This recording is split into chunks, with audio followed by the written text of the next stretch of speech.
Donc ici, il commence par aborder la question de celui qui est incapable de jeûner pour une raison constante. Et il a mentionné 2 catégories de personnes. La personne âgée, celle qui en raison de son âge ne supporte plus le jeûne.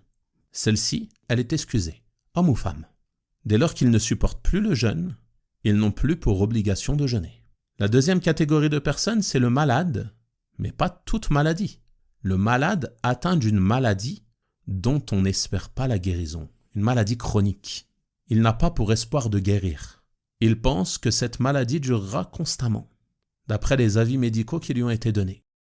Et cette maladie l'empêche de jeûner, soit en raison de la difficulté, soit le jeûne aggrave la maladie, soit il a des traitements qui sont indispensables à prendre en journée. Donc il est incapable de jeûner. Celui-ci, étant donné qu'il n'espère pas guérir, il n'espère pas qu'il y ait un moment où il pourra rattraper. Il est comme la personne âgée qui ne supporte plus le jeûne. Donc, ni le jeûne ne lui est obligatoire, ni le rattrapage, mais qu'est-ce qui lui incombe? Il lui incombe de nourrir un pauvre pour chaque jour. Donc si le mois fait 30 jours, il devra nourrir 30 pauvres. Et si le mois fait 29 jours, il devra nourrir 29 pauvres.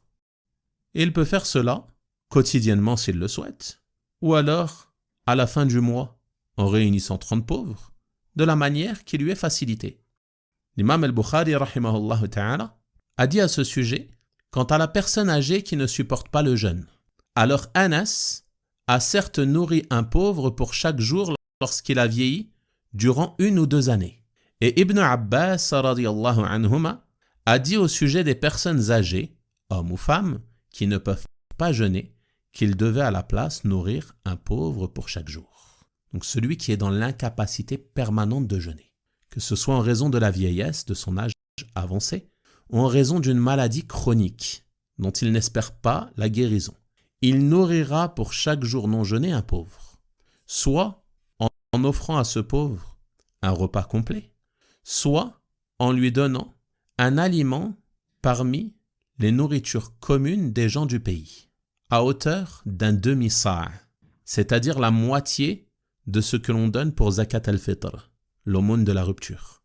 Pour l'aumône de la rupture, on donne un sa', ou bien un sa' de riz, ou bien un sa' de semoule, ou bien un sa' de couscous, selon l'aliment qui est consommé dans le pays où cette aumône, où cette compensation est donnée. Donc concernant la compensation du jeûne pour le malade chronique ou la personne âgée, c'est la moitié de ce que l'on donne pour l'aumône de la rupture, soit un demi-sa'. Et le sa', pour être sûr de l'atteindre, les savants l'ont évalué à 3 kilos, comme l'a dit l'imam Ibn Baz, rahimahullah ta'ala. Donc la moitié d'un sa', c'est 1,5 kg. Donc pour chaque jour non jeûné, on donnera 1,5 kg de riz, par exemple, à un pauvre, ou 1,5 kg de semoule.